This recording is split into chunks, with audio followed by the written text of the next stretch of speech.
dive into everything else going forward. So a couple of very quick announcements, always challenging people to stay after the webinars, chat. You can leave your camera off. You can just chat in the actual chat boxes. Like you don't even have to speak or use your voice if you don't feel comfortable, but it's always fun to sort of try out and test out and see what's going on.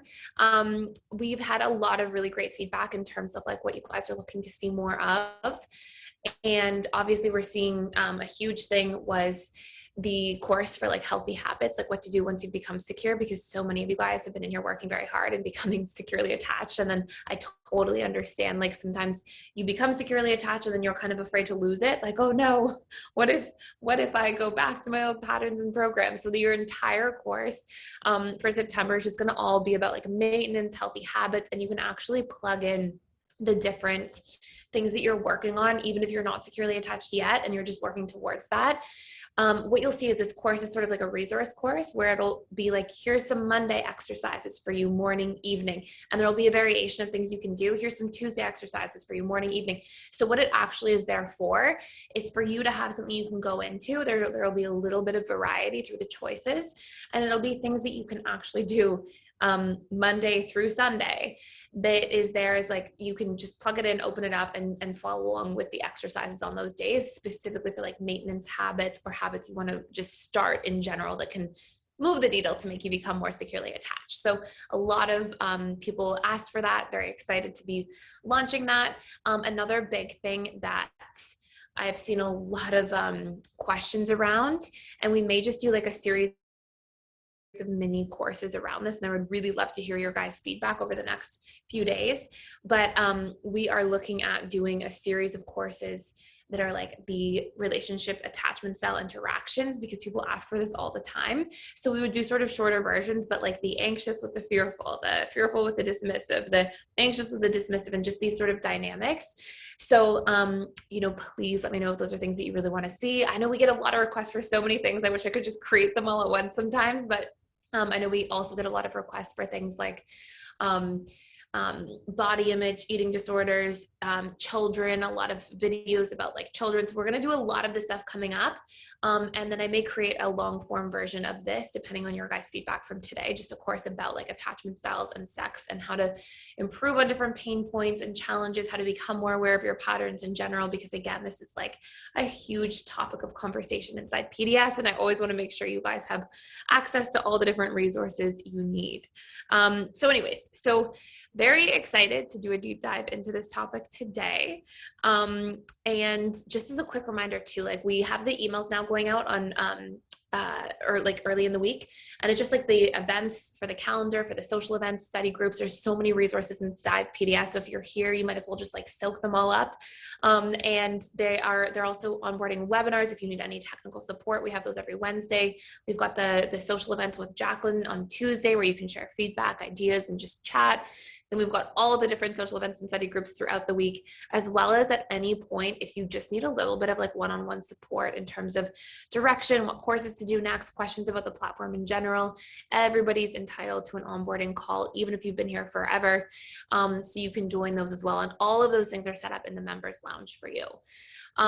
So that's pretty much it for my announcements for today. You'll see a lot of stuff just happening inside the school, the courses, lots of infographics, lots of visual stuff we're adding.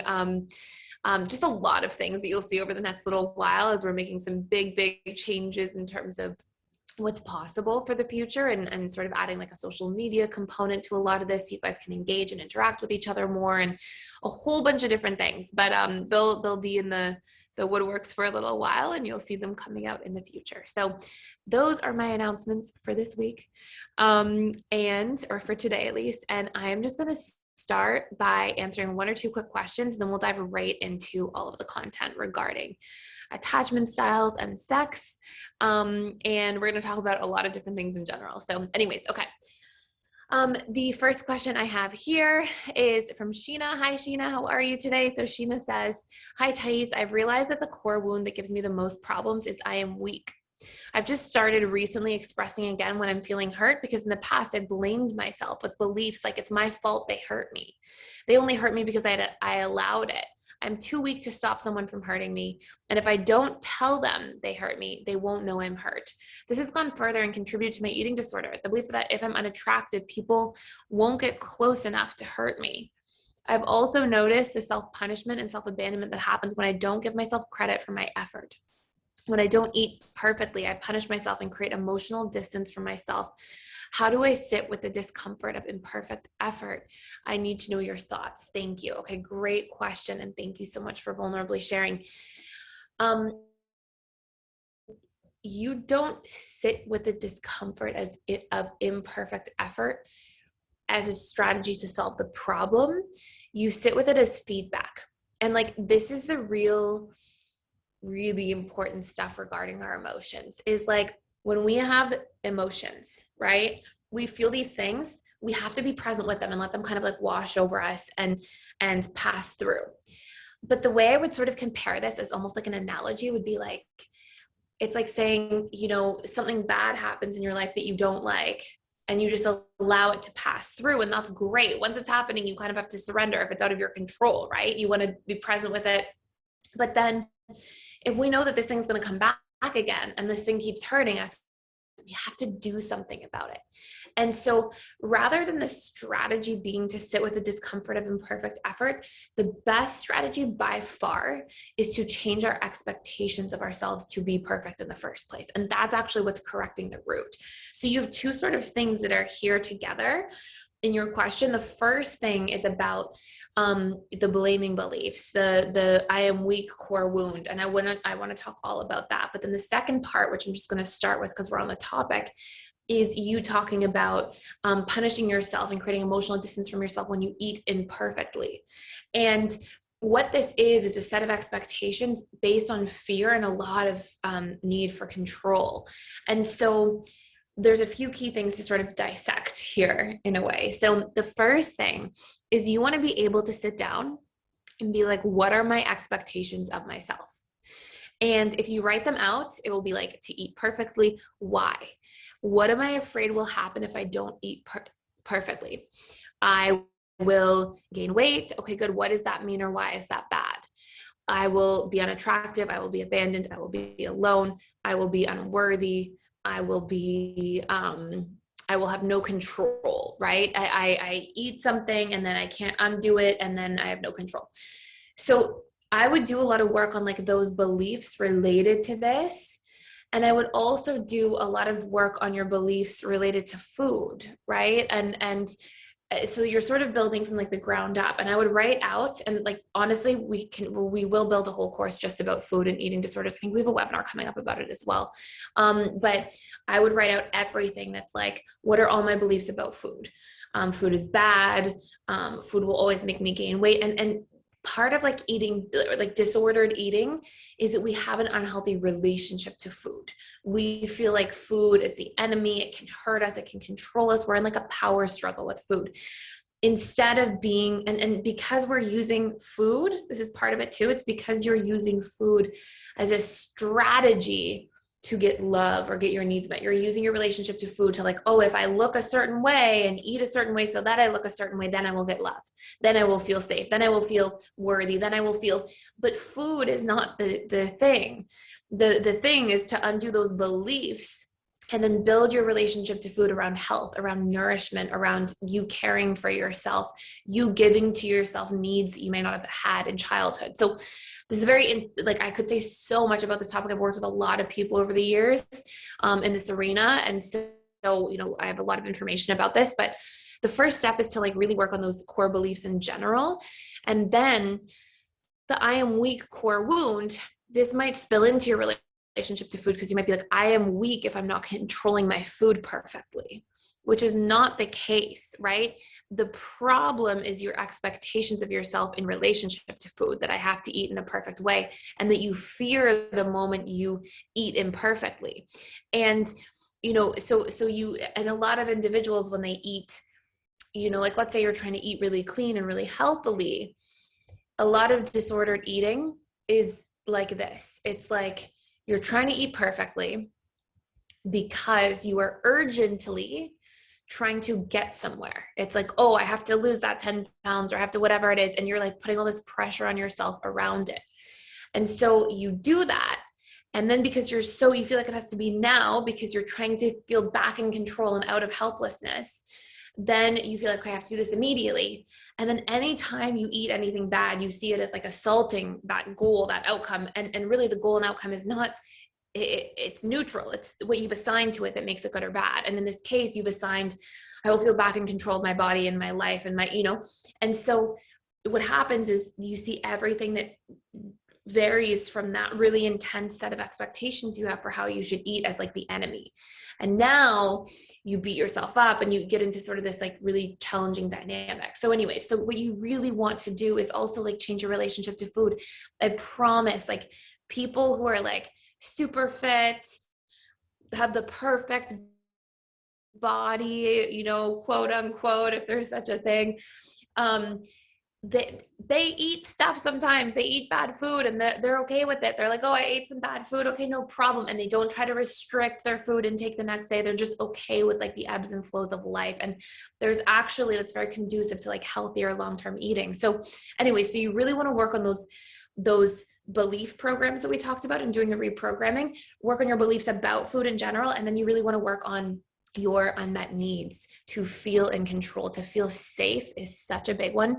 People, when they feel unsafe, have a tendency to binge eat.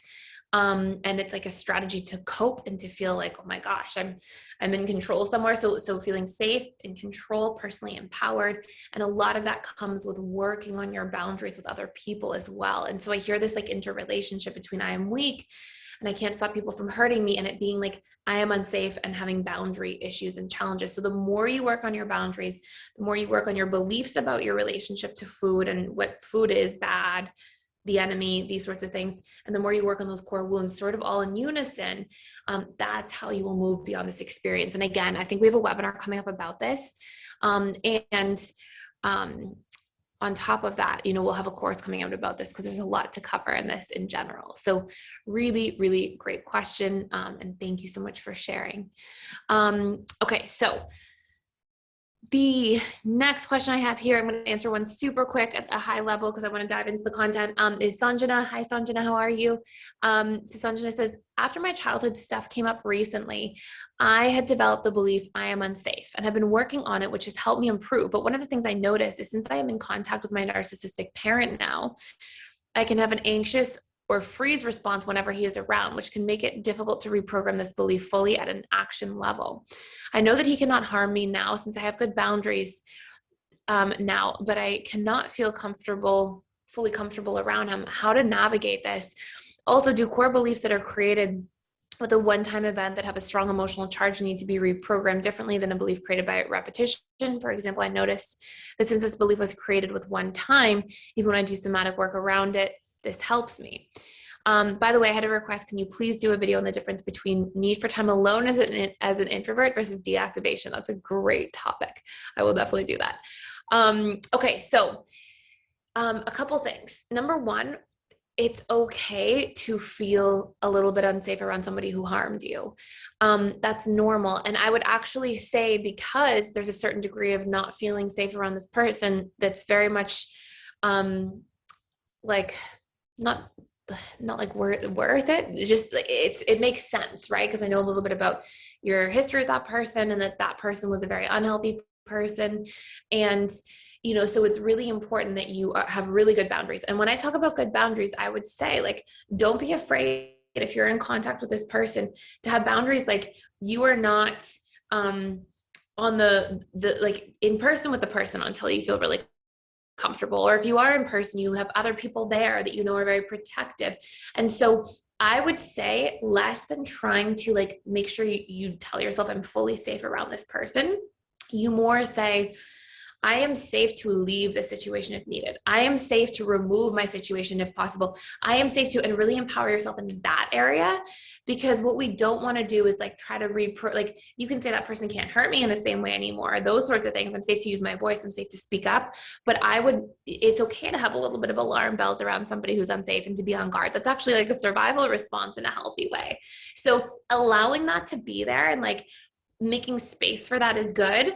And then reminding yourself of what you do have in your control, where you are safe, what you are safe to do, should anything go wrong, or should any, let's say he raises his voice or whatever it might be, you know that you can like get out of there if needed. And you've got really good support systems around you. And I would say the behavioral like exposure response work would actually be more like feeling safer in your environment as you behaviorally bring more things in to make sure you feel supported and safe. So like people also being there, people who are checking in with you if possible, you checking in with yourself if needed, you knowing that you only have a 15-minute boundary with that person if that's all you want to spend, and like being really attuned to yourself and what you need to feel safe around that person, and giving that to yourself through action. So those will be huge. So really, really great question. And thank you so much for sharing that. Okay. So, and you also said how to navigate this. Do core beliefs that are created with a one-time event that have a strong emotional charge need to be reprogrammed differently? I would say absolutely not. But what you can say, like all reprogramming will work in the same sort of way. If there was a one-time event, yes, I mean, you could say somatic work will be a little bit more beneficial. I love that you're sort of exploring the differences and using different tools. That's a great sign of like mastery. But I would say like, it will be different for different people as a general rule. I would say I've seen enough of a pattern where somatic work does tend to work very well for like a very specific traumatic one-time event. But auto-suggestion, belief reprogramming, exposure work at the action or behavior level, all those things can work really well as well. And I would say it's more like tune in to trying things. And, you know, we're all so different and unique. And the more we can like tune in and try different tools and see what works best for us, that will always be the best thing to do. So I love that you are already doing that. So really, really great question. Okay, so here we go. We are going to talk about sex and attachment styles. So what I've essentially done for everything today is we have discussed, or what I've sort of created is a summary of a lot of different questions we get inside the school about sex. And I was like, this is such a big topic. So I was like, I'm going to just collect a whole bunch of different questions people have, sort of summarize them together, pull them all in here. And then I'm going to go through and sort of talk about different things that I've seen that research shows that, I know from different patterns and subconscious principles that happen. And we're going to sort of summarize everything related to sex and attachment styles in general. So I want to be really clear about a couple things as we dive into this. Number one, none of this stuff is one size fits all. So none of this stuff is like, because you're this style, these are exactly your patterns related to sex. We use sex for different ways. You know, there's different subconsciously programmed associations we have. There are very strong patterns as it relates to what attachment styles are likely to use which patterns. So for example, you are more likely to see dismissive avoidance, fear, vulnerability around sex. And when they're not feeling good about the relationship and vulnerability and not feeling safe, they're most likely to shut down. Like you're going to see some pretty obvious patterns. But, you know, if you feel like, no, these are my patterns instead, and these are my patterns now, that's normal. Okay. So it's not one size fits all. And the other thing I want to be clear about is that most of the questions that we collected have a lot to do with people in relationships. Okay. So there's studies about like how often people have sex during relationships, what sort of the norm is, like these sorts of things we're going to touch on. And I just want to be really clear that this is because this is where we're applying most of this in terms of like questions that people are asking and like how this affects our relationships and our communication in other areas of life.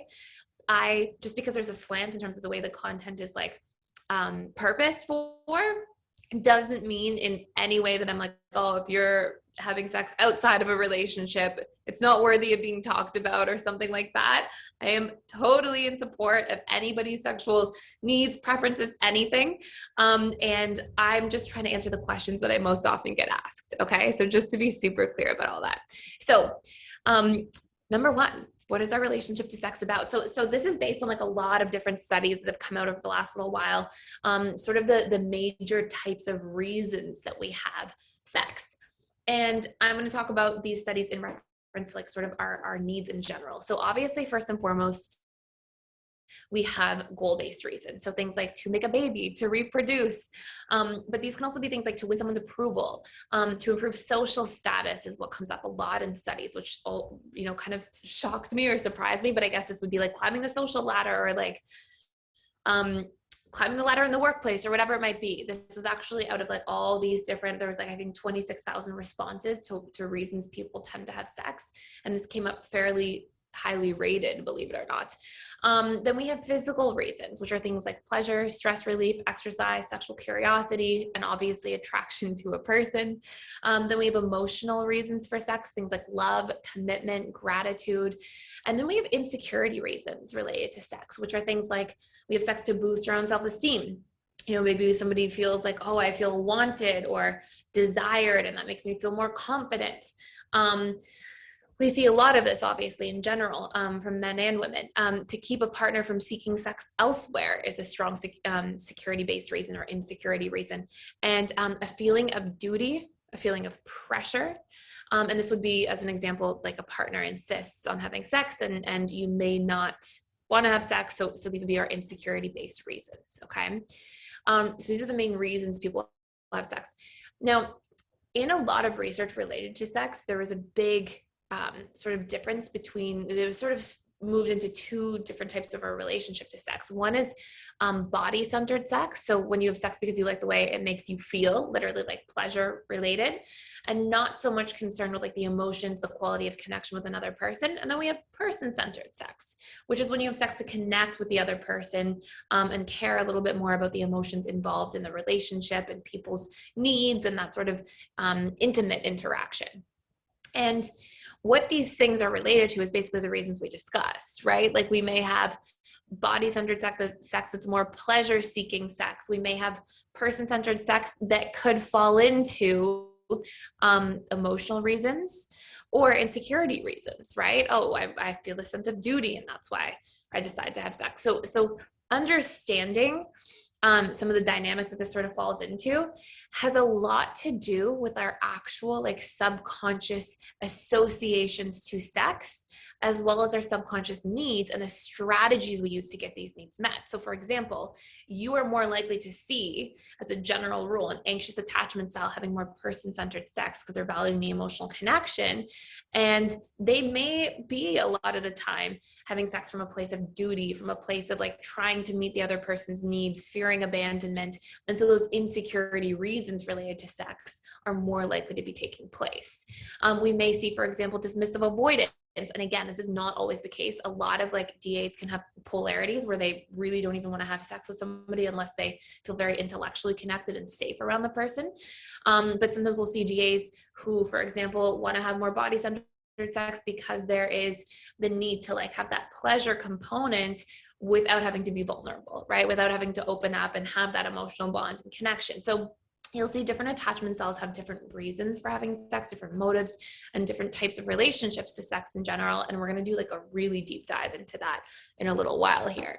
Now, I want to be really clear about all of this. There's no like right or wrong relationship to sex. Like it's like saying there's like a right or wrong relationship to food. Like it's not like, you know, we can't say, oh, because you like cookies, you're bad, right? Like there's nothing right or wrong. The only thing that really matters in terms of like what's healthy versus unhealthy is our own individual personal relationship to sex and the reasons we are choosing to do the things we do. So for example, you could take an anxious preoccupied and they may be having sex with their partner all the time, but if a lot of the motivation for that is based on fear, like I have to have sex to, you know, avoid my fear of abandonment, versus enjoying the experience with somebody and enjoying sex and being excited to have sex and feeling like that's physically pleasing and emotionally connecting. And like, if one is based on fear and the other is based on enjoyment, then that's where we get into healthy versus unhealthy patterns. So I think it's really important that people define their individual relationship to sex, what they want it to be about, what they value, what they care about, what they're using it for. And then they check in to see, is this healthy for me or is this something unhealthy that's more fear-driven and fear-based? And if that's the case, those are the patterns we want to work on reprogramming and reevaluating so that we can have a healthy relationship to sex. And we have a relationship to everything in life. We have a relationship to our bodies. We have a relationship to sex. We have a relationship to food. Like everything is sort of a relationship. And it's really like, what is our interaction in that relationship?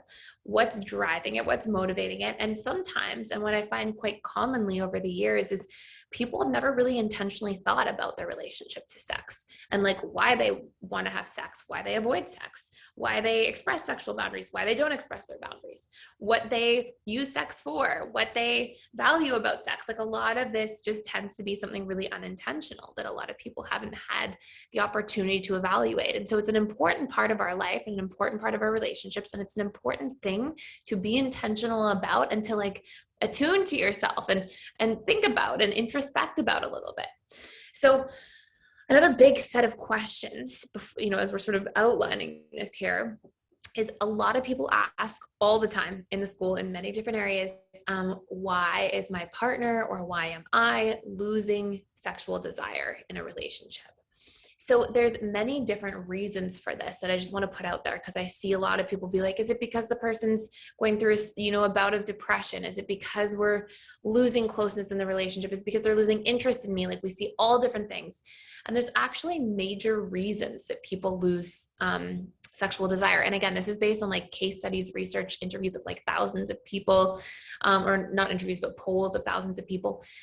So one of the first reasons, and this is what we're going to focus on quite a bit today, and this is the most common reason in a long-term relationship, well, one of the most common reasons, is interpersonal relationship issues.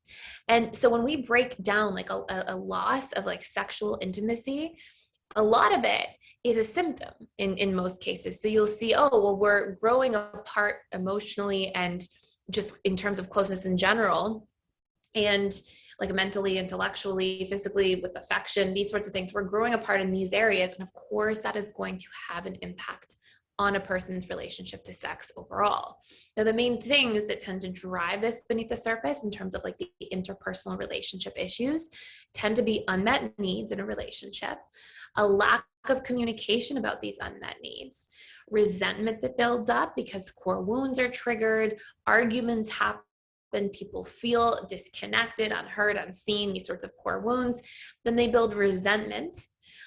Or if there's a lot of chaos in the relationship, like anger, hurt, these sorts of things. But the major factor that underlies all of interpersonal relationship issues in the relationship to sex tends to be a lack of resolution of problems. And I really want to stress the point that the more there's a lack of resolution of problems, the more you're going to find invisible walls being built between yourself and somebody else. And that's going to be something that really hits a relationship with intimacy. So if you, for example, feel unheard about something in a fight, and then you feel like that never got resolved, you never talked it through, then you may feel, months later, if that's still lingering in the background, or 2 days later that's still lingering in the background. And when we don't feel like when we don't feel a proper resolution, we often get into a place where we just feel frustrated, hurt, upset, and we just slowly pull away and we cope in a whole bunch of different, through a whole bunch of different strategies in a whole bunch of different ways. And that will absolutely translate into your relationship to sex. And sometimes coping for different people, and we'll talk a little bit more about this, but sometimes coping for different people when there are interpersonal relationship issues, can be just shutting down and just going into your own world and just withdrawing. For some people, it's fantasizing about other people or other situations that would meet those needs. For some people, it's looking for whatever needs would have been met through sex, like feeling wanted, feeling desired, feeling significant, feeling empowered, whatever it might be. Looking for those things actively from other people through like flirting, this is why sometimes we'll see people who are in a relationship just on a dating profile, but then never actually meet anybody, just only talk to them. Like we see these like sort of versions of betrayal taking place. And a lot of these things in sort of like a linear form are like their first interpersonal relationship issues. There's a lack of resolution. These emotions and feelings have to go somewhere. And remember, the subconscious mind is a needs meeting machine.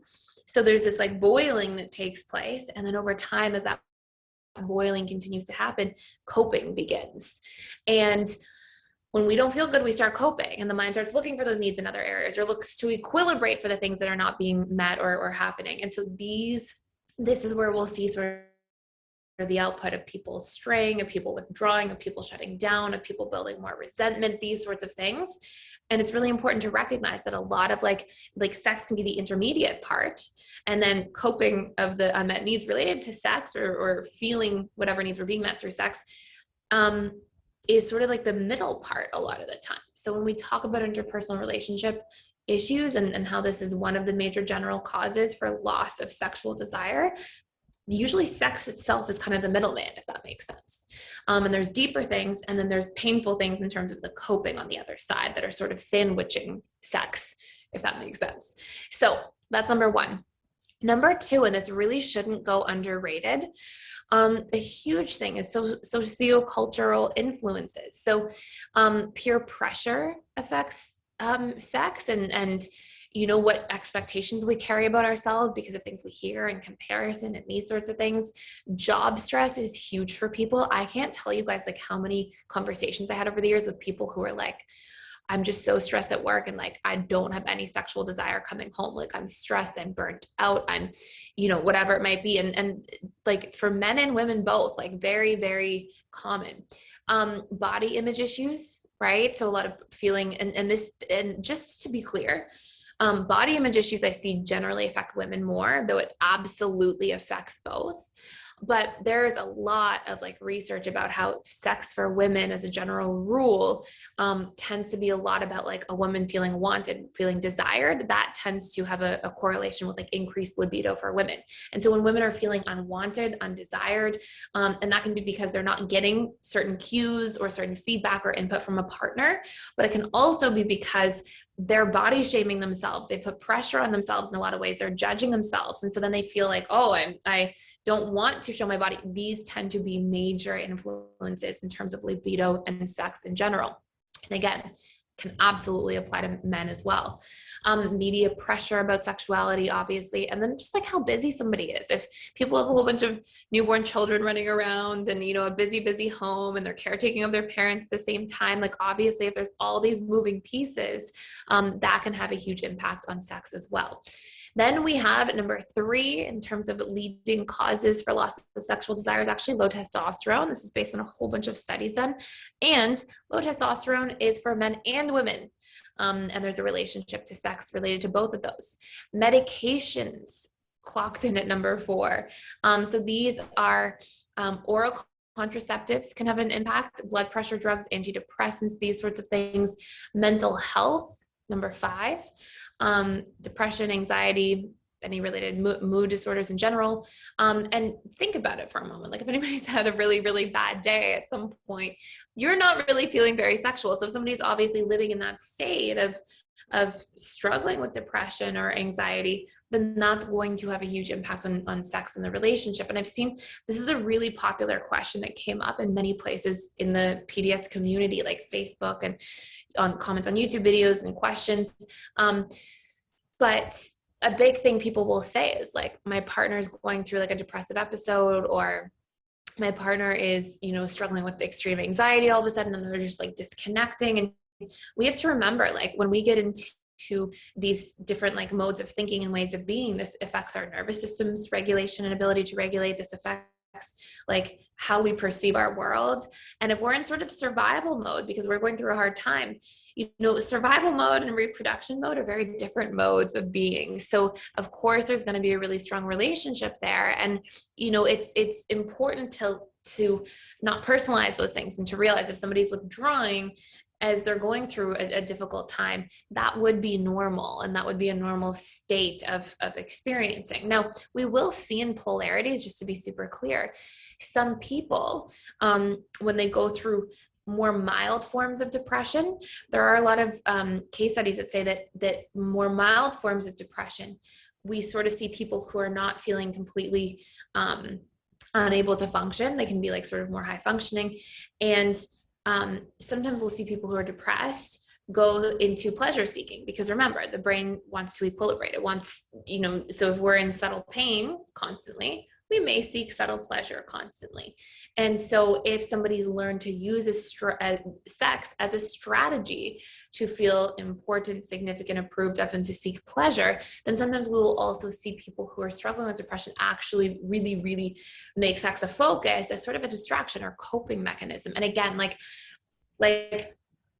going and having sex and enjoying the experience is wonderful. But if we're doing that from a place of fear and as a band-aid and as a coping, that's where we get into unhealthy territory, right? Like it's what are you doing it for? Is it to distract, to evade, to avoid, or are we having sex because of enjoyment, fulfillment, those sorts of things? And that's where we want to like really hone in if we're ever evaluating our own relationship to sex or somebody else's relationship to sex, to see like the motives driving our decisions and behaviors, and are those healthy or unhealthy?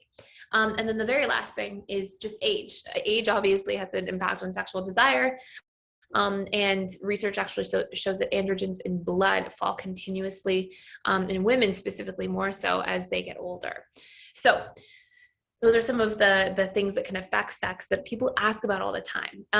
And another big question is people are always asking, how often does the average couple have sex? Okay, so we've got a lot of different studies. I did a little bit of research around this for a while. And there's a lot of like conflicting studies, quite honestly, but the most studies in alignment sort of showed this. So for one example, a 2017 study published in the Archives of Sexual Behavior studied the sexual behavior of about 26,000 people from 1989 all the way to 2014. And it found that the average adult in a long-term relationship that's monogamous has sex about 54 times a year, which basically averages out to like once a week, right? We have 52 weeks in a year, so just over once a week. There was another study done at the University of Chicago that said once per week is actually just right for sexual happiness. Most couples that were having sex about once a week reported the most satisfaction in the relationship sexually. But let's be really clear about this. This is the average of all ages, all different places in a relationship, just to be like I'm sure you guys can put two and two together, but obviously couples who are in like the dating or honeymoon phase of a relationship are going to be having a lot more sex than people who are in, you know, a 10-year relationship and, you know, have children and live together and all these different things, because the mind sort of adapts and sex becomes less important and less valued to a certain degree. Not that it becomes less like valuable or important to focus on, but research shows that couples tend to value sex as the direct not equilibrator, as the direct, like, this is how well our relationship is doing sort of thing. They tend to value that and like see that as the less like important focus of the relationship, or the words I'm looking for, beyond the honeymoon phase. So once you get into power struggle stage, stability, commitment phase, that tends to just naturally be a little bit less important, because so much of the relationship is not driven any longer by strictly infatuation, right? There's a lot more things happening that have taken place, especially to move beyond the power struggle phase, that really highlight like the emotional bonding phase, the intellectual bonding phase of relationships, and so on. Another big study we have is according to a doctor named David Schnarch.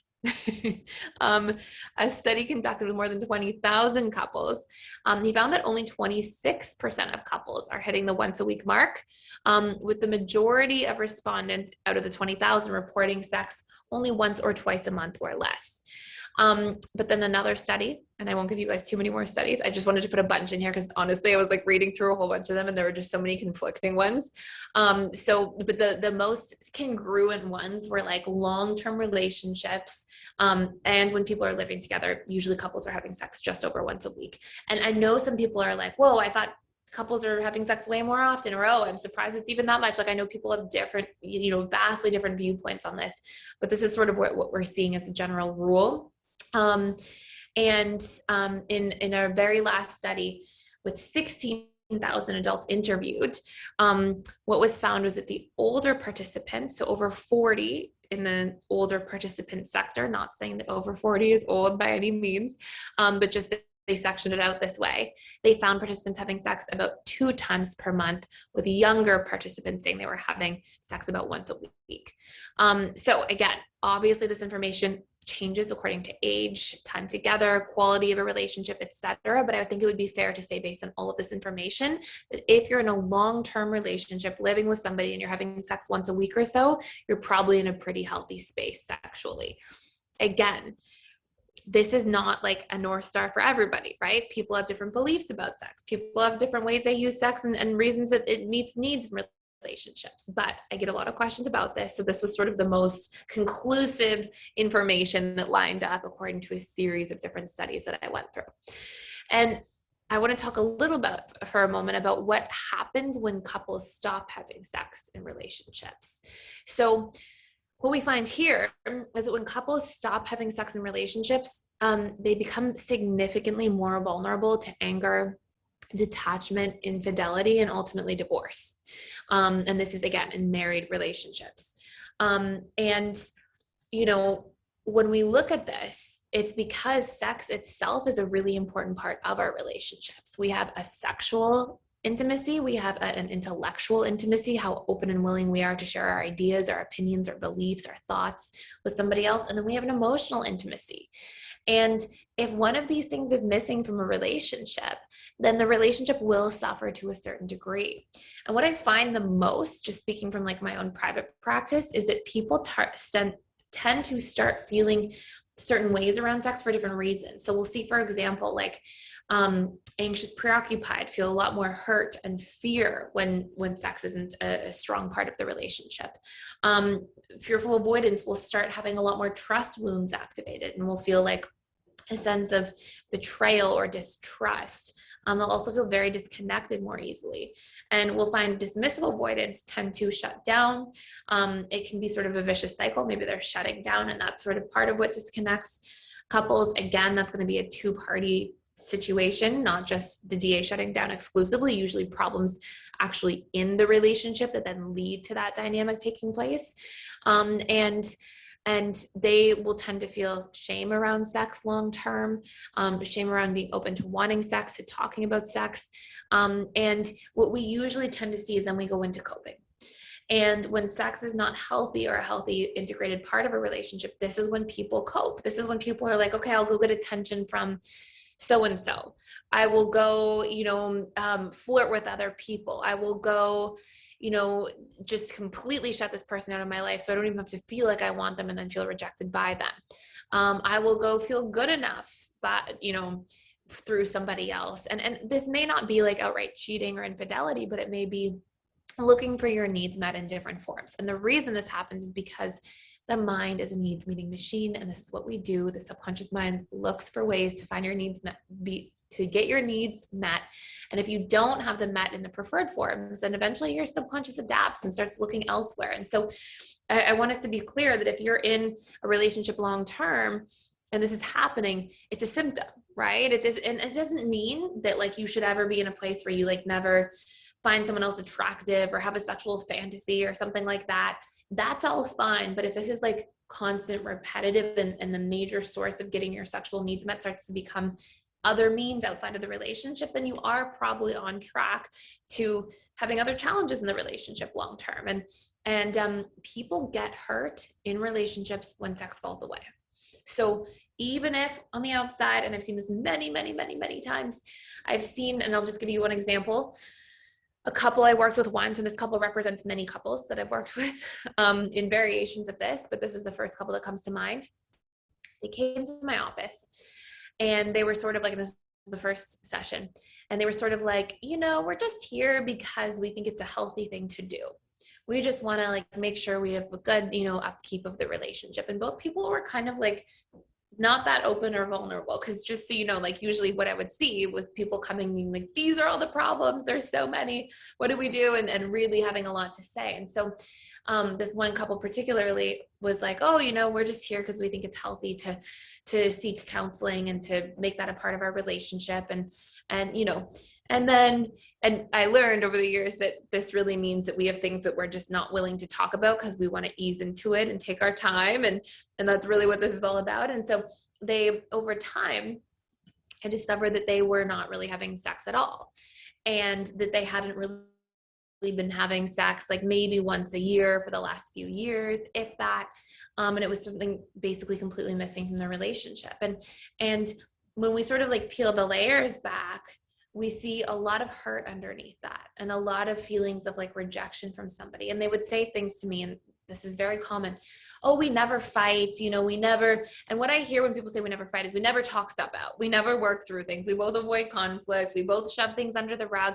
And that usually leads to some of the greatest problems in relationships long term. And so it's really important to like be aware of that. Anyways, so this couple, when we really finally peeled the layers back, it was like, I felt rejected when you had that period at work where you were really busy for a long time and you just stopped showing sexual interest in me. And I felt so hurt by that. All I knew how to do was shut down. And then the other person's like, oh, you started shutting down for me. And I didn't really know what that was all about. So I just shut down too to protect myself. And we just have this hurt sitting there.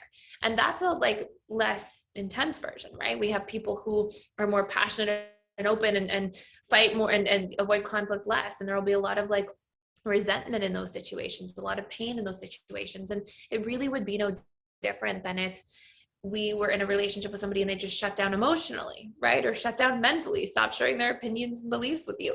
Like it would hurt, we would feel it. And sex is really no different. So it is important that we like look at this area of our lives and especially in relationships that we value and we pay attention, right?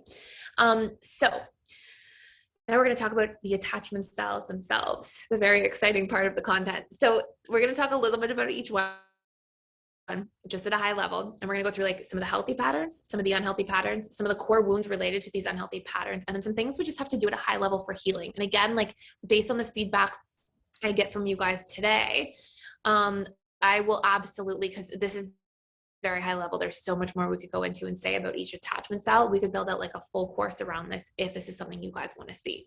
And I'll ask at the end. And Jacqueline, please don't let me forget, because I sometimes forget little things like that by the end. So the first one we're going to talk about is anxious preoccupied. So the anxious preoccupied's relationship to sex. One of the first things, the healthy things we'll go through first. So anxious preoccupied individuals tend to be very open, very vulnerable. They care to make an effort regarding sex. They see it as an important part of the relationship. They care about the other person's experience in sex. They can be quite present with the other person's experience during sex. They tend to enjoy sex, and they see it as a strategy for both physical and emotional connection. So those are all some of the healthy things that are working in terms of anxious preoccupied individuals and sex. Some of the unhealthy patterns that we'll see, number one is that anxious preoccupied individuals can be afraid to speak up regarding sex. And I've seen a lot of anxious preoccupied individuals over the years say things like, oh, I've never had an orgasm during sex. And this person might be in their 40s, their 50s. And there's a lot of like self-abandonment during sex that tends to take place for anxious preoccupied individuals. Is this always the case? No. Is this a pretty strong pattern? Yes. And a lot of this can be from the space of like being so focused on the experience being about the other person and pleasing them. But if we look at that, what that means is that your relationship to sex is fairly unhealthy in that area, because your relationship to sex isn't about sex itself and it being like a two-way street of connection. Your relationship to sex has essentially just become an activating strategy. And so we are making the relationship to sex about fear. Right? It's about fear of loss, fear of abandonment, fear of all these different things. And so when that's taking place, it's a really important thing to be mindful of and to work on and to be aware of. And some of the effects of this for a person, right, are maybe your activating strategy works. Maybe you know that your partner is happy and so you're great with that, or you're, happy in general with that. Your activating strategy makes you feel safer and more empowered, but like you're not getting to enjoy sex as an individual, right? You're not getting to feel like sex is a pleasure-filled thing as a person. And so you rob yourself of an important part of life to a certain degree. And so it's important to realize some of these patterns. Another big thing is anxious preoccupied individuals will be very afraid to be themselves and state their needs and state their preferences and share those things, usually from a fear of seeming like a burden, seeming like or fear of those things being rejected or not good enough or not matching the other person's, and then that being something that would create a disconnect or a form of abandonment. And I want to be really clear here about this, which is that this is an anxious, preoccupied individual's own version of emotional unavailability, right? You're like faking, you're pretending, you're hiding. And all of those things are putting a mask or a wall. And so if they're driven by the need to connect, but that's the output, then it's still creating a sense of disconnection in the relationship because you're not taking yourself and your needs into consideration. Other big things we'll see is just a fear of rejection in general related to sex. Anxious, preoccupied individuals will be very sensitive to rejection. So let's just say it's Bob, and Bob's anxious and he's been dating somebody for 5 years, and that person sort of pulls away a little bit. Instead of looking at the person he's dating pulling away as like, oh, what is this? And we talked earlier about some of the different features leading to loss of libido, and those can include things like job stress, personal stress, busyness, hormonal issues. Like we see all these different things.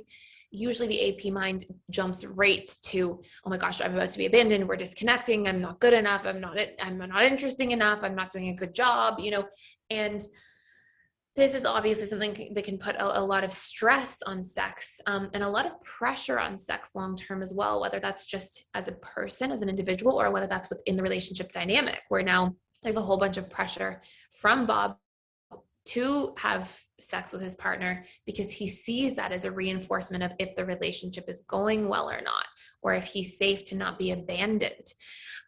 So that can be a huge thing. And then changes in patterns of intimacy in general can be very triggering for an anxious, preoccupied individual. And boundary violations can be a big thing. A lot of anxious, preoccupied individuals, not always, and I feel like a bit of a duty to talk about like all the stuff, even though some of it might be like a little bit more sensitive, but I just want to highlight, because this is how we fix it, that I've seen a lot of anxious, preoccupied individuals over the years sometimes violate their own boundaries to please other people. So do things they don't feel comfortable with, regret that later, move too quickly in a relationship and regret that later. And again, like the sensitive part of it is that the other person is usually pressuring them, or there can be like the other person doing inappropriate things or being very unhealthy, and it can be like largely that person's fault, right? And that's not okay either. But I think it's really important to acknowledge that anxious preoccupieds really deserve to take the time as individuals to assess what their boundaries are, what their needs are, what they do feel comfortable and safe with, so that they can fully support themselves in the moment, in real time, if they're approached about something or they're pressured around something, so that they can really protect themselves as well. Because, I've seen many individuals over the years be like, I said, yeah, I wanted to do something and I really didn't. Or I said, I'd love to move in that direction, or I'm ready to have sex in a relationship and I wasn't. And I did it because I was afraid to abandon, or afraid of the person like losing interest or not being connected to them, and those sorts of things. And again, like if somebody's pressuring you, that's very unhealthy. But sometimes if somebody's pressuring you, that's really unhealthy. But if you were like, no, I'm really not okay with that, then the situation may not have the same outcome. And so it's really important, if you're an anxious, preoccupied individual, that you take that time for yourself to like assess, to be clear, and to really reprogram any fears or like, yeah, just like fears or core wounds in general that may drive you to go into self-betrayal or self-abandonment, so that you can make sure that you're maintaining your boundaries long term. Again, this is not the case for all APs by any means at all, but I wanted to just sort of have an honest conversation based on lots of different things that can take place. Another big thing is sometimes we'll see anxious, preoccupied individuals, as I mentioned, have a lack of personal satisfaction. They can really get into comparison. This can be a really like sort of traumatic mind frame for APs, where they can get into, especially related to like porn, like, oh, like sex is supposed to look like this, be like this, sound like this, all these different things, and putting all this pressure on themselves to like be that type of sexual partner or that type of person related to sex, that can just drive further feelings of self-abandonment long term. And so really important to recognize. Other minor things. And by the way, like when I say comparison, let me just give you an example. So like I worked with somebody once who was a wonderful person, very anxious, preoccupied, was dating somebody for about I don't know, 3-4 years maybe at the time. And they had a child together. And um, I could tell from the way that she talked about this person, they didn't come in together. I was just seeing her. I could tell from the way she talked about this person that he really loved her, that he like really cared for her. But he had like a little bit of a problem with porn. Like he would watch a lot of porn, like to the point where it was kind of borderline like addiction type of thing. And he was like trying to talk about it and work through it in the relationship and say like, this is a bit of a problem. Like, I know that. And, and he would like need her to like go away so that he could watch porn. And there was sort of like this challenging dynamic. And, that's a really tough position to be in, of course. But as he started to open up about it, and as they started to kind of work on it, she got so into comparison mode that it became like a major stressor in the relationship where she couldn't have sex. She was like terrified of having sex because she was terrified of like not being good enough or not, and so she started to get into her own place where she was so afraid of like all the pressure she was putting on herself. And now we had two people struggling in their relationship to sex. One person, and a lot of his stuff was related to like being afraid to be vulnerable and putting pressure on himself to have sex with somebody face to face and in real life, and having a lot of challenge in that relationship, and afraid of being criticized and shamed and these sorts of things. And a lot of porn, like not to go too far off topic, but like a lot of people who struggle with their relationship to pornography is literally a few key things. It's like, and not always, but these are the major patterns that I tend to see. Number one, getting needs met for feeling safe, because like there's no pressure, there's no expectation, there's no anything on the person watching porn, right? There's no like two-way interaction. So you're fully safe, you're fully free of shame or criticism or body image issues or anything like that. Number two, a sense of control. Like I can decide, I can choose, like I have full autonomy. And I find that there tends to be a relationship with like feeling out of control in life and then feeling like there's a sense of control to choose there. And then novelty and feeling like, oh, there's like sort of change. And so when we get into like a dynamic, especially when it's like a bit of an addictive component. Oh, and the other big one is significance tends to be a big one as well. A sense of feeling like wanted and sort of being able to play a role in like a sexual fantasy where you feel wanted and seen and all these different things. So like if somebody has an unhealthy relationship to porn, it's not like, oh, porn is bad, go cold turkey, stop watching. That doesn't really solve the problem, to shame something and then to say, just stop doing it altogether. A big part of like healing that is like learning to really, and stopping something can be a portion of that, like abstinence from something for a while can be a strategy, but that's not ever going to work unless you're dealing with like your underlying associations. The mind has programmed so many positive associations to these forms of getting needs met, because you get those major 4 needs we talked about simply, easily, conveniently, all in one package together, right? So it's like, okay, you have to start building more negative associations to that stuff, seeing the downsides, programming that in, and then really empowering those 4 major needs and having great strategies to get them met in healthier forms, in different ways, if you want to stabilize or create a different relationship to porn. So anyway, so this whole thing is all to say that that what we'll see is an anxious, preoccupied individual sometimes being in a position where like if they see that or they know that their partner is struggling, then it can totally become like rumination, excess of like comparison, fear of never being good enough. And it can actually sort of put a person into freeze mode in that area. So what ended up happening is having to work on that in a really, really big way so that she could participate. And then he had to sort of do his own work as well. So that can be a huge one. People pleasing it can be a big one. And again, people pleasing, it's great to like make an effort during sex, really important, but not at the expense of yourself, not with like throwing your own needs and feelings and boundaries like out of the window and then just thinking, oh, I'm just gonna, be there for the other person exclusively. That just goes into like self-abandonment, self-betrayal.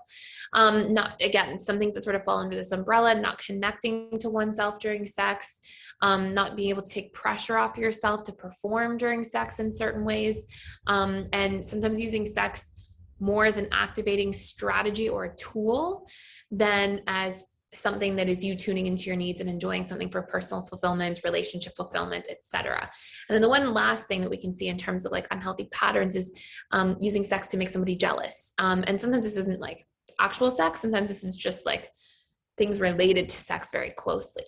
So some of the major core wounds you'll see related are feeling not good enough, rejected, unseen, unheard, disrespected, abandoned, and alone. And a big part of healing the relationship to sex as an anxious, preoccupied individual is through ending self-abandonment, learning your boundaries, taking the time to really like audit your relationship to sex and look at it. Like, so many of our problems and challenges in life and relationships come from us just not looking, not paying attention in the first place. And what that means as a byproduct is that we are literally just operating from like autopilot. So it's like whatever my programs are subconsciously connected to this area of my life are going to be the ones determining my decisions, as opposed to us being like, what are my programs that are determining my decisions? Which ones do I like and want to keep? And which ones are not serving me and I can do work on? So ultimately my conscious mind, my own choice, consciously is really the one long-term controlling the output of how I show up in this area.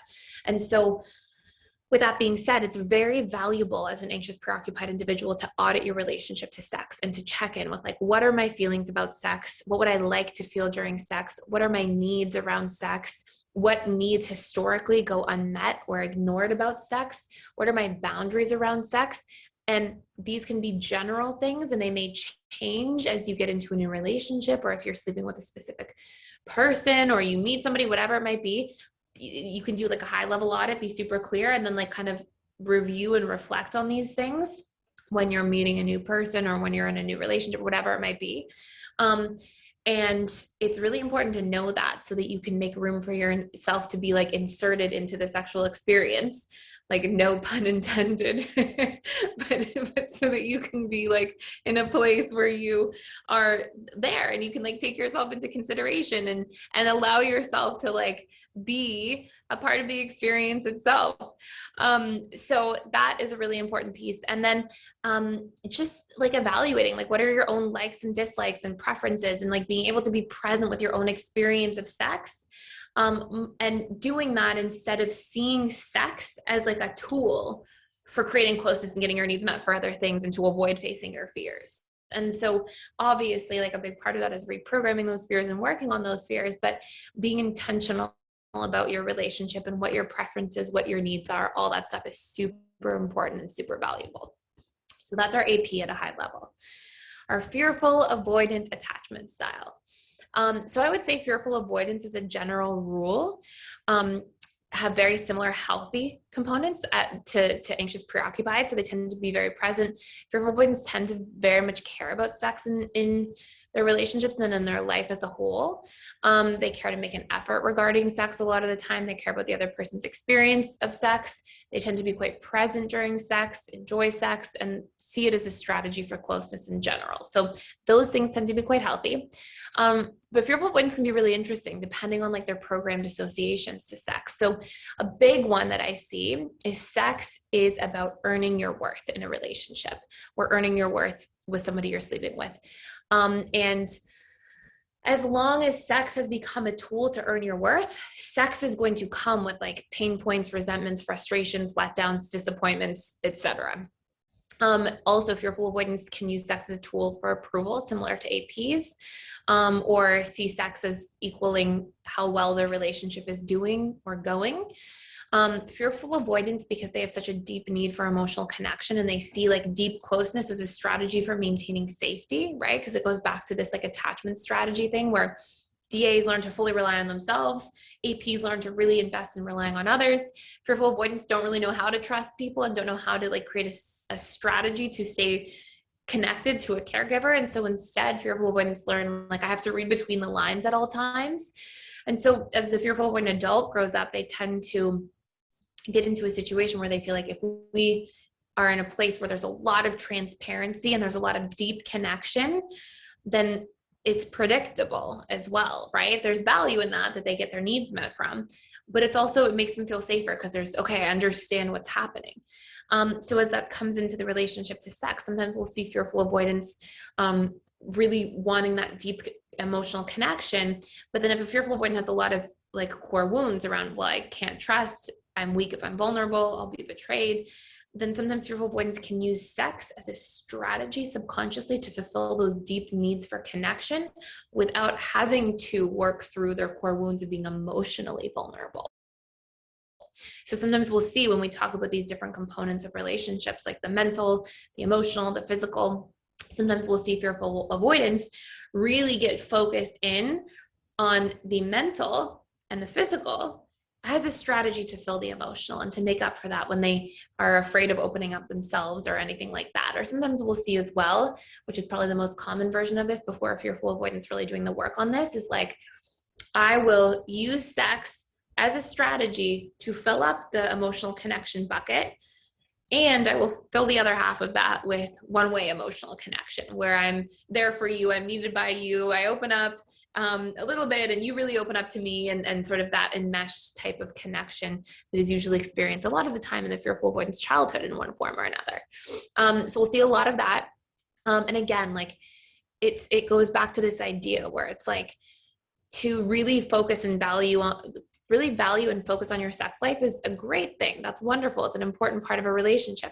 But to use that as a strategy to avoid another part of the relationship and to not have to go there and still get your needs met is where we get more into like the unhealthy patterns. Like the motive for it is not healthy, or is only partially healthy, I guess we could say.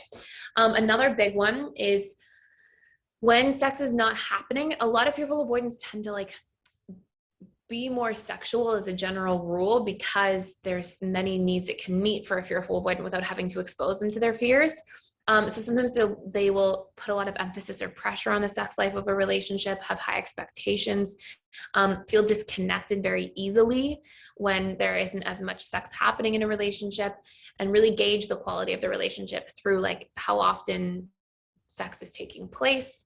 And so it can end up that the fearful avoidant kind of accidentally gets into a power struggle in the relationship related to sex, where it's like, instead of sex being something that's like about like closeness and intimacy and harmony and that kind of thing, sometimes in relationships, fearful avoidants are like using sex as, am I wanted? Am I seen? Am I connected? And it's filling all these voids, which can actually put like a lot of pressure into it.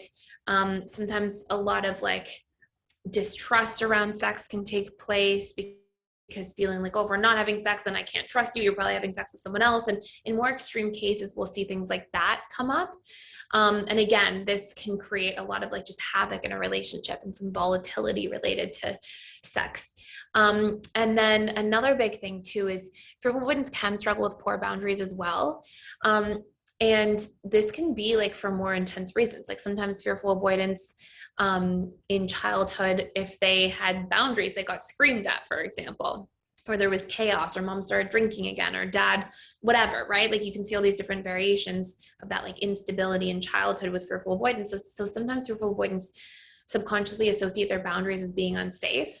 So I've seen, or it being unsafe to set boundaries, especially when there's like somebody. It tends to, for fearful avoidance, be more so when they see somebody as like an authority figure, like somebody they look up to, somebody they have on a pedestal, these sorts of things. So it hasn't been uncommon for me to see in my practice, fearful avoidance go through this cycle. And again, like to be super clear, like nobody should be pressuring somebody into having sex or doing something they don't want.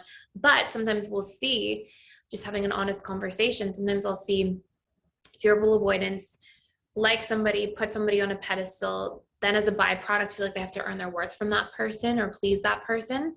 And then when it comes to sex and the relationship to sex, feel like it's unsafe to have boundaries, or they're going to be like unworthy if they have a boundary, or they don't please the other individual. And so sometimes they'll kind of violate their own boundaries to please the other person. But then whereas an anxious individual will then sometimes keep repeating that cycle and just keep trying to avoid the abandonment, then we'll usually see a fearful avoidant kind of get frustrated by that later, become angry, become upset, become volatile about that, because it's like, whoa, this boundary was violated, and it's very hurtful for them because they associate that with a lot of pain. And then that can create sort of chaos in the relationship dynamic and pain between people, where there's blame, punishment, spitefulness, resentment, pushing somebody away, shutting somebody out, like going really into that avoidance side of as a form of self-protection. So those can be really important patterns to be aware of. Other things that we'll see is sometimes fearful avoidance and anxious preoccupied both can use sex as a strategy to draw somebody in. So not sex like, I will have sex with you if you pay attention to me sort of thing necessarily, but more like sexuality is like sort of a strategy that's overly focused on as a means to draw in attention and to get needs met. Again, this isn't really like a bad thing. It's if you're doing it to feel wanted and important and significant because you're not feeling that in a relationship to yourself, or if you're doing that with other people while in a relationship with somebody else because you're feeling disempowered in that relationship or the relationship to self. So it's really like, what is your relationship to that? If that is something that shows up for you at all, being like empowered by your sexuality, being excited about it, expressive about it, all really beautiful things. Doing that from fulfillment, love, joy, that kind of place, amazing. Doing that because you don't feel comfortable asking for reassurance, or because you don't know how to express a need in a relationship, or because you don't feel approved of or complimented, and then you're punishing somebody or pushing somebody away and getting your attention needs met elsewhere as a strategy to protect yourself and feel equilibrated. This is where we get into sort of unhealthy patterns. So just again, like all of this stuff is really like us as individuals looking, right? Like what are the motives? What's going on? What's driving the behaviors? Having an honest audit of our own personal relationship to sex, and then being able to come out with what's healthy or unhealthy. Another big thing that we'll see, fearful avoidance, especially when they tend to lean more anxious, can be in a place where they lack speaking up or sharing their own preferences, and can struggle to communicate about sex. Can still struggle with like comparison dynamics as well, usually not nearly as much as APs, but can have a lot of pressure on themselves about sex, perfectionism, and sex. If there are patterns that are changing related to sex, if there are any patterns that change, it can really trigger like betrayal wounds, feeling unworthy. And sometimes we'll see this usually more so with dismissive avoidance, which we'll talk about in a moment. But usually we will see fearful avoidance can use sex for or against somebody spitefully. So it's like, I'll withhold sex as a form of punishment, or I will talk about sexual interest in somebody else as a form of punishment or testing or these sorts of things. And sometimes we'll see some of those unhealthy patterns there. Again, these things tend to be like when somebody's really fearful avoidant, has a lot of trauma, hasn't really learned about this stuff yet, hasn't had the chance to work on themselves. And these things are very solvable challenges when we start to realize what's going on and just get our needs met in different forms and reprogram some of our core wounds. So very changeable for all of this. And the other thing I'll say here, and I won't go into this too much right now because it's a very long topic for another conversation, but fearful avoidance do tend to be, not always, not the only one, but they do tend to be the attachment style that's more associated with sexual abuse trauma in childhood. And so as a result of that, sometimes we'll see the relationship to sex go into polarity. So sometimes we'll see fearful avoidance to become more sexual and hypersexual because there's a certain subconscious comfort zone there and certain associations built in, or we'll see fearful avoidance be like very against sex, very extremely strong boundaries, really uncomfortable around sex. And again, those are just results of like coping mechanisms that come into play and are things that can absolutely be reprogrammed, transformed, healed. So the major core wounds we will see related to sex are feelings of unworthiness, disconnection, betrayed, not good enough, helplessness or powerlessness, abandonment, and disrespect. And the really important things here when it comes to healing are it is extremely important to work on healing the relationship to yourself first, your internal trust baseline, so that you can really build out like an understanding of what your boundaries are, what your needs are with sex. Again, very similar to the AP, like super important for fearful avoidance and anxious preoccupied, and honestly dismissive avoidance too, as you'll see. Really important to like have an intentional relationship to sex. What do I like? What do I not like? What are my wants? What are my things that I don't want to happen? What are my boundaries? What are my needs? What are like, and just getting really clear about those things. And I always say this, like the more we talk about our needs in general and just make it normal to have conversations about things, the easier life gets. So if we're in a relationship with somebody, or we're in a relationship to sex in general, where we feel afraid to talk about it, ashamed to talk about it, uncomfortable, we have an uphill battle in that area of our lives. But if we can get into a relationship to sex where we feel comfortable saying, a sexual preference or a desire, whatever it might be, and it feels no different because we've just normalized it and we just talk about it enough and we make it easy and simple. If we feel as comfortable saying, this is my preference related to sex, as we do saying, hey, can you pass me a glass of water? Like, you're going to have a healthier sex life because you have a safer relationship that has an absence of shame and judgment going into it. And when we feel afraid to talk about sex or sexual preferences, to just talk about our desires, whatever it might be, with a partner, with a loved one, with somebody we're seeing or dating or met or anything, then we put ourselves in a position where there's essentially like self-judgment or shame driving the lack of being able to talk about it, right? It's these fear-based beliefs we've sort of acquired about what it means to talk about it or things like that that make it uncomfortable. And really, those are just our own programs and patterns doing that to ourselves. And so it's important to evaluate if we get afraid to talk, if we get afraid to communicate, what are your fears? Like, specify them. What are your individual specific fears and beliefs? And a way of finding them, they'll boil down to the same sort of things, but a way of finding them is, if I express my desires, then what? What am I afraid will happen? Why would that be bad? What does that mean? And you're finding sort of the core beliefs related to it. Oh, then I'm shameful, then I'm bad, then it's too vulnerable for me and I'll be weak, or I'll be hurt by the vulnerability. I'll get judged, I'll get disapproved of, I'll get shamed, criticized. Like, what are the fears that you have coming out of it? And if you want to have a healthier relationship to sex and a healthier relationship to your sex life with a partner, then like, you want to work through those fears so you can normalize conversation and communication. Again, just like you would if you were normalizing like sharing your emotions, talking about your emotions, or sharing about your thoughts, opinions, ideas in the intellectual sector of the relationship. So really important stuff. And the more you do that, the more you feel a sense of trust in your relationships, the more present you'll be around sex. Just another side note there. And the more you feel comfortable setting boundaries and taking yourself into consideration, the better as well. So now we're going to talk about dismissive avoidance, and then I'll just go through a very high level of secure.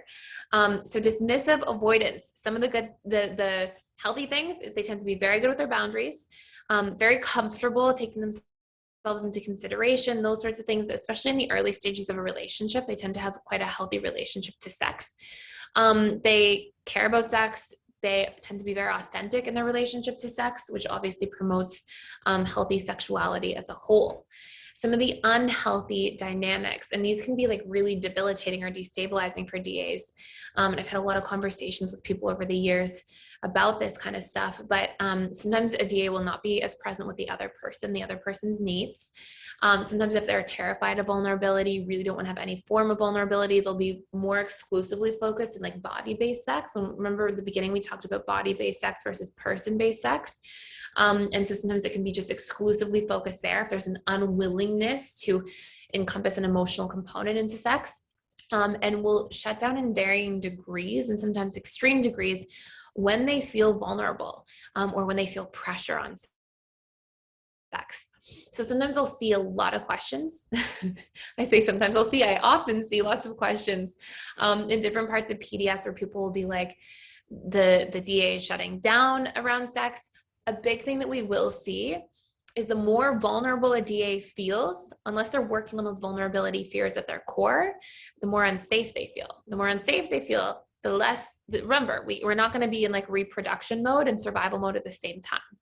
So what we're unlikely to see is somebody who feels emotionally unsafe, physically unsafe, pressured, triggered, and obviously DAs have that strong I am unsafe core wound, especially as like vulnerability is ignited, unless they're working on their own relationship to why it's safe to be vulnerable, why it's safe to give and take in a relationship, have an emotional component.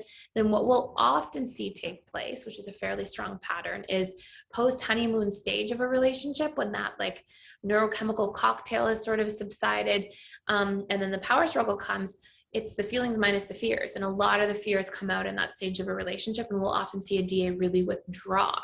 And remember, that's their way of protecting themselves. So it's like they'll often disconnect sexually, physically, as a way to keep themselves safe and stay in a comfortable space. And so because there's usually a lack of like explanation of this or understanding of this, a DA can feel really unseen and more pressured by somebody, because often they'll be in a relationship with somebody who is triggered by that because their own attachment style, like we talked about with the APs or FAs, are like, what's happening? There's a change in the pattern, and they get triggered. And sometimes that translates into more stress around sex. And then there can be an entire sort of power struggle dynamic around sex, where one person feels the need to have more sex, the other person feels afraid of having sex, or being pressured into it, afraid of being vulnerable, shuts down, it makes the other person activate more, and it can become sort of this vicious cycle in a power struggle type of format.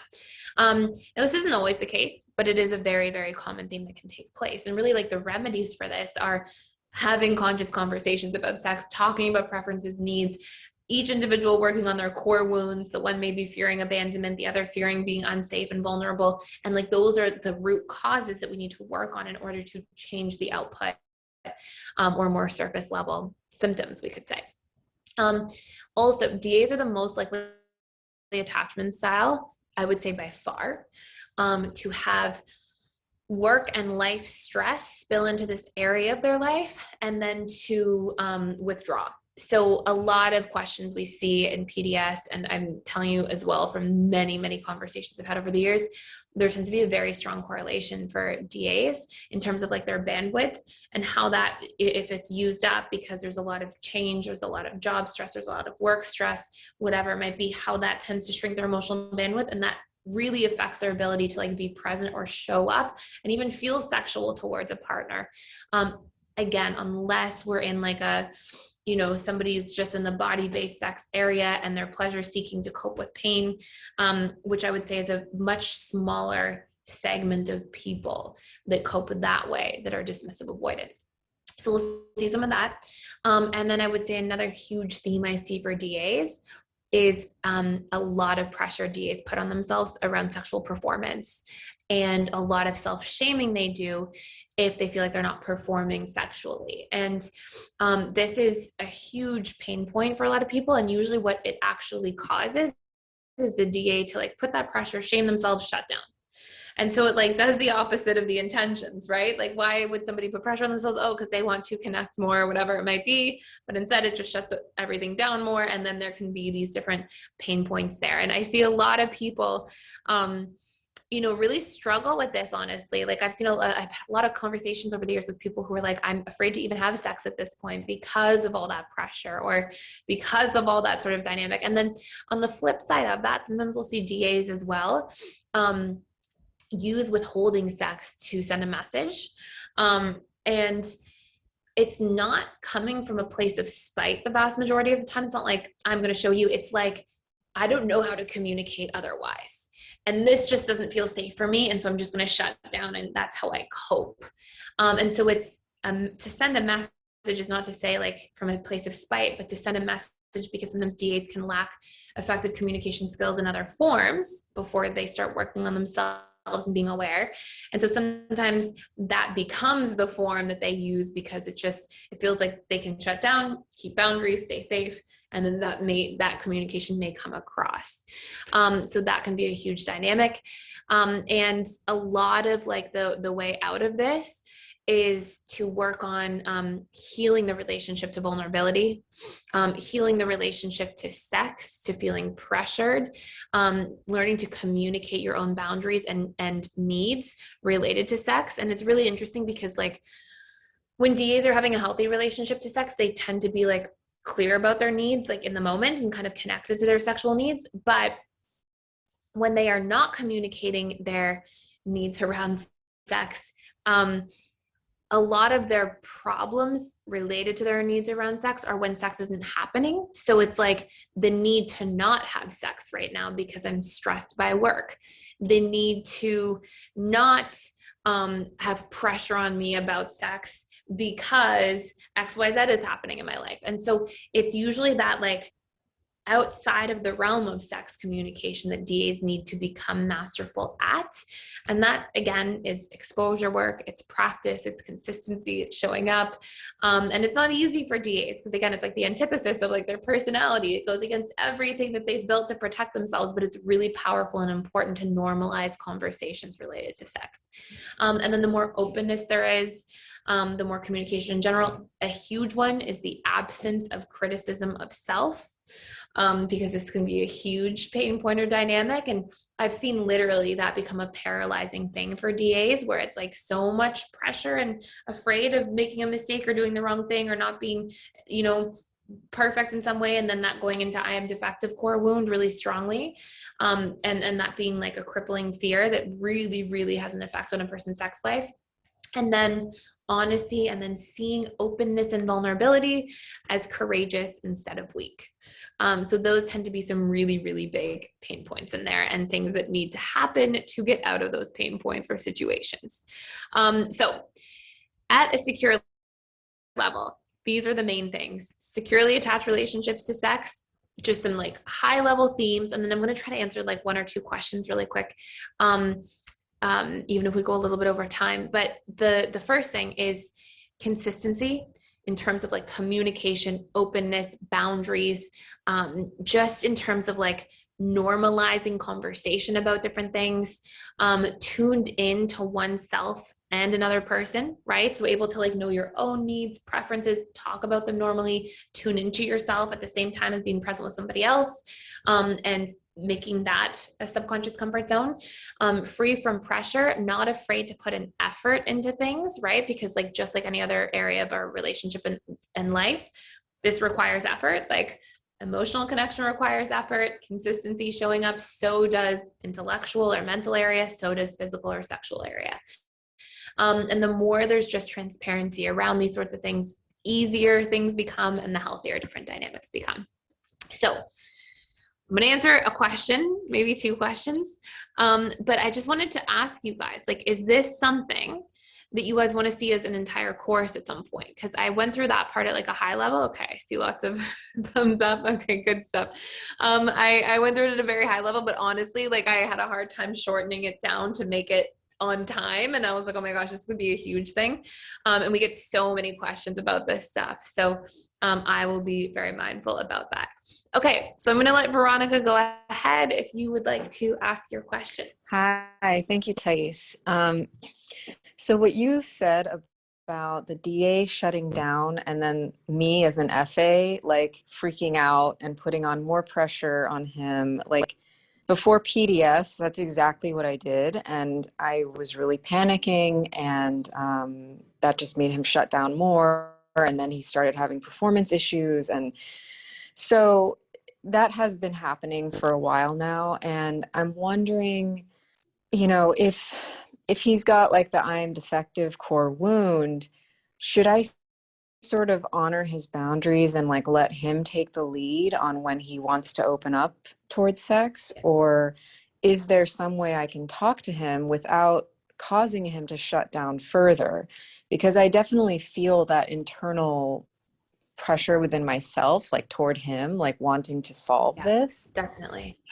And because you probably see that as like really having an impact on like the quality of your relationship overall, and like that being a measuring stick for like how well the relationship is doing. So you have that pressure, that internal fear, and then it sort of spills into everything else. So what I would say is, this is how I would do it in like the most honest way with yourself and with him, which would be, you obviously want to get to the point where like sex feels comfortable, you both are enjoying it, you're both present, you're back in like a healthy relationship to sex again.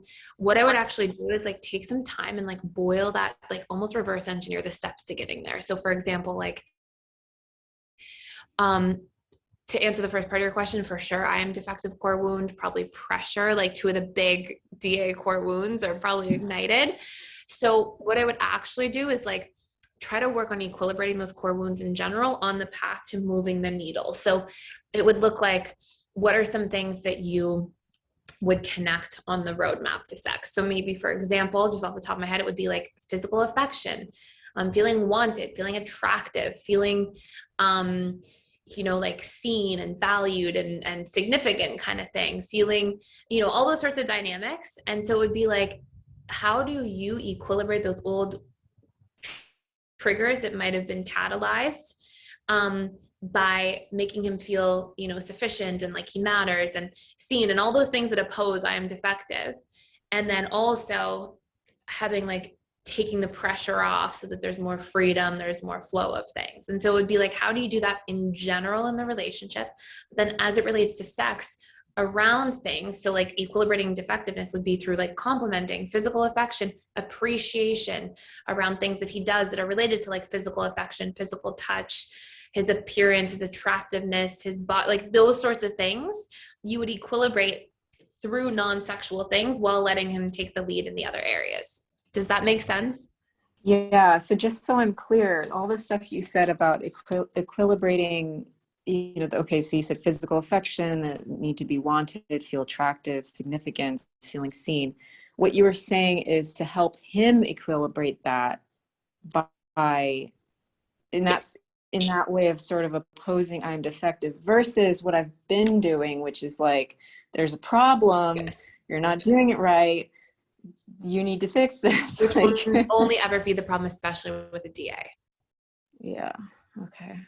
So that will be And I've always, the way, and you would do it in things that relate to sex, like physical touch, body, feeling wanted, feeling powerful or important or manly or whatever it is, right? Like those things connected to those things, and they have to be authentic. Like they have to be things you feel or notice or recognize, and you look for them intentionally to see. But that will always be the much more effective strategy as it relates to that. Now, keep in mind, like, it's not your job as a person. It obviously comes down to like him having those core wounds. You were only ever the catalyst, right? Like it wasn't you that created those. So like at some point he wants to be mindful about that and like do the work on those things in general as well. But you are for sure going to get much closer to where you want to be much faster by that approach. okay. Yeah. And at the same time, I'm also working on my own core wounds that are coming up around. That. Yes. Yeah. Excellent. Okay. Nice. Great question. All right. Thank you so much for sharing. You're welcome. Thank you. Okay, Jess, do you want to go ahead? Hey, Thais. Yeah, so I have a question. It's going to be a little bit long to explain the story. Hopefully, if that's okay, just to give you like an overall idea. Okay, so I've been single for 10 years. Rarely find someone that interests me, that I'm attracted to physically, mentally, lifestyle, interests, all that. Online dating specifically hasn't been very good for insecure attachment, which I'm sure other people have encountered. I'm AP, FA from childhood traumas, reinforced by adult relationships. So when I finally do meet someone, I kind of latch on because like I get my emotional connection, quality time, physical touch needs. And I've definitely gotten better with the course and therapy. And I see where things are missing going internally more.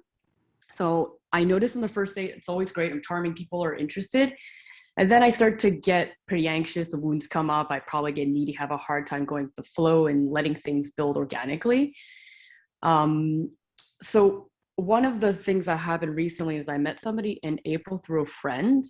We talked a bit, hung out a few times. She came over one night, and it was a weird time too because of curfew and COVID. She ended up sleeping over, and I told myself I didn't want to get physical because I've done that in the past to create like a sense of intimacy. But it did feel right. And I was like, okay, I'm just not gonna fight that. I felt wanted, I felt safe. And then we like slept together, had great chemistry, but then she went quiet. But it was also finals and she was leaving town the summer. There was like a lot happening. She told me the vibe wasn't right. She also had a friends with benefit situation. They admitted feelings to each other, and then she left. And then recently she had come back randomly in the park that I'm at, because we run in the same circles. Well, I didn't know this, but I now know that we run in the same circles. So she's very bubbly. She hugged me. It was like nothing had happened. To me, I found that was weird. So the other time that happened, I did talk to her about it, and I was like, it's a little bit weird, and we chatted a bit. She told me she realized that she's poly, and I was also her first woman, so that solidified her sexuality. And she came out of a long term, so I'm assuming she's exploring a lot. And her friends and benefit spoke with her as well, and she told him that she thinks she's polyamorous, or she is polyamorous, and he wasn't interested, so that ended. So basically the questions and everything now is, I feel rejected all over again, because even though in a poly situation it's like, I'm still not chosen even in that situation.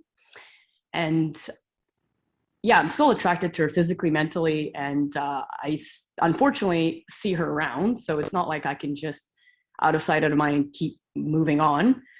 So I'm trying to figure out how to manage like the not feeling worthless, not feeling enough, like her like not choosing me, quote unquote. I don't know if she was like using me too in some way, but it didn't seem like that. But like my mind goes there sometimes. Because I do acro yoga, I see her playing with some of my friends, and then these friends don't particularly know, but then I start to feel jealous. I'm like, oh, she's gonna steal my friends. Like my safe space is now invaded.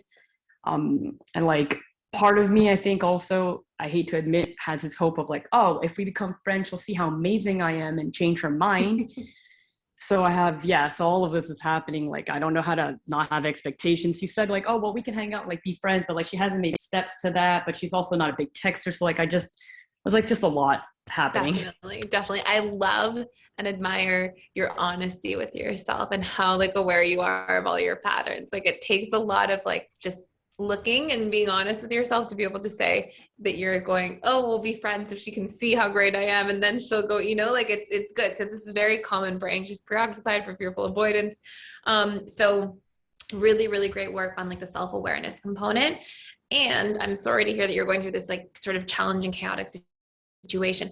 There's some really great stuff in here to be aware of. So the first thing is it's not she's the catalyst. She's just showing you to yourself right now. It feels like all of it's the direction of her, but what she just happens to be is somebody who's bringing up many of your core wounds.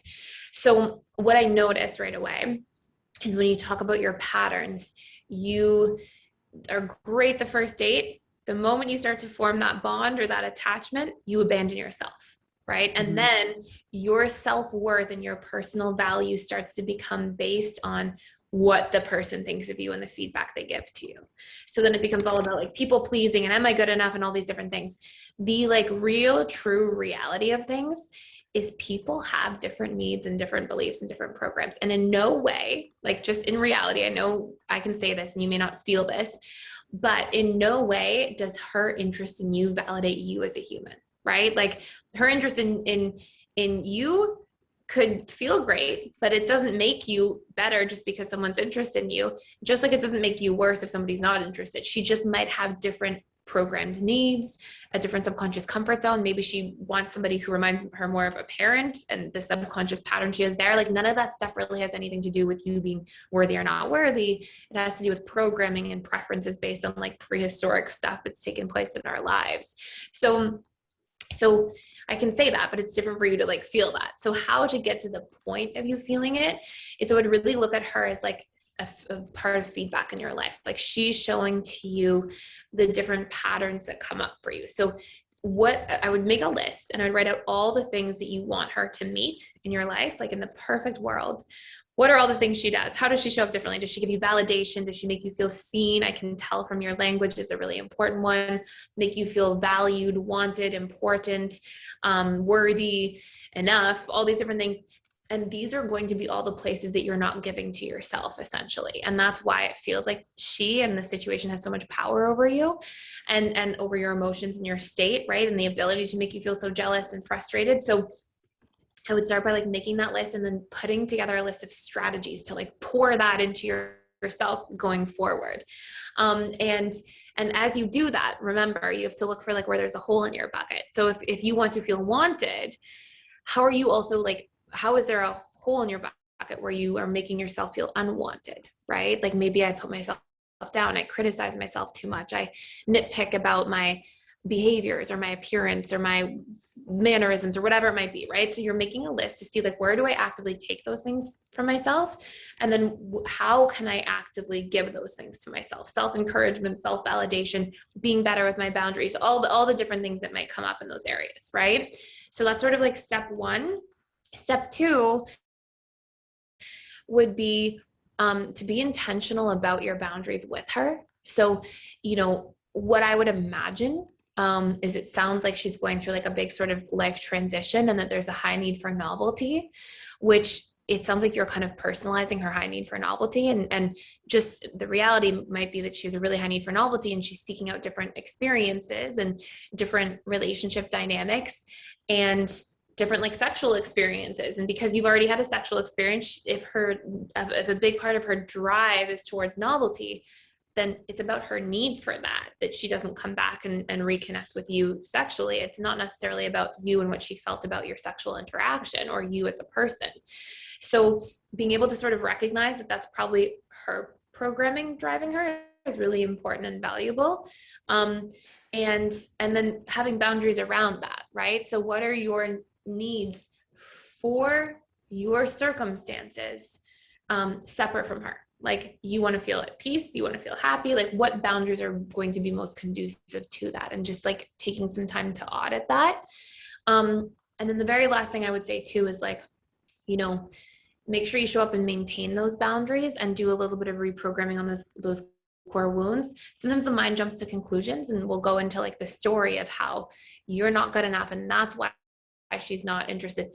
It could be so many other things, Jess. It could be that she's afraid to be vulnerable to you because she has vulnerability issues and she just felt, you know, afraid of vulnerability, or maybe she's got commitment fears. And so she doesn't want to go into a situation where she can tell you might have feelings. Like, there could be a million things besides it being about you not being good enough. So question that story.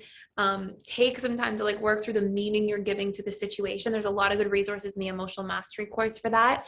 And then really work on giving yourself those needs so that you don't have to get into the position where you feel like there's this self-abandonment and self-betrayal, and then the need to get someone's approval or attention in order to validate yourself going into relationships. So you don't have to go through that really painful cycle. If that all makes sense. I know that was a lot of it for me. Yeah, it's kind of stuff that I had processed already, and it's hard to like trust myself or trust what other people say, because when we hooked up a few months ago, it was all like we talked about monogamy, and all of a sudden it's like I don't know what was going on in her head, right? And all of a sudden it's like, oh, I'm actually polyamorous. It's like, that's a 180 from what we discussed completely. That it's like, and that can be like many different things. If she's a little bit FA, like it's very common for FAs to like be really focused on connecting with you and kind of like the other person, like really tune into them and their needs at the moment, and then not be fully like transparent or honest with their own needs, not usually because they're trying to like lie or hide, but because they're actually just so disconnected from themselves in real time a lot of the time. And then later they're like, wait, I want this instead. Like, fearful ones can kind of bounce all over the place that way, especially when they're under distress.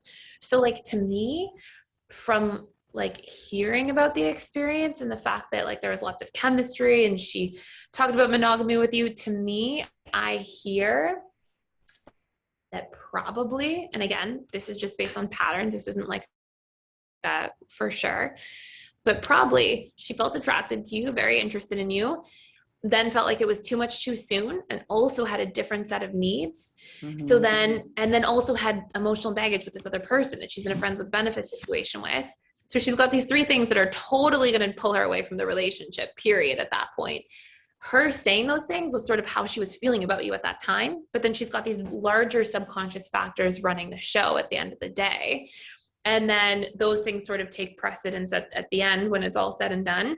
And then she moves in a different direction. And sometimes too, when people do that, they then feel like guilt and shame, and they sort of like push away and hold a stronger boundary because they want to avoid having to take ownership or having that tough conversation. And so they move in that direction. And what I think the experience is really important to recognize from your end is that the coming on too strong can push people away. And it doesn't make you like bad or wrong or anything like that, but it's showing the wounds that you have where that drive for attachment can be so strong because there's the lack of you being that secure attachment figure for yourself first. And so the more you really like reparent those needs, meet those needs, and fill your own cup in that area, the more success you'll actually have going into more long-term relationships.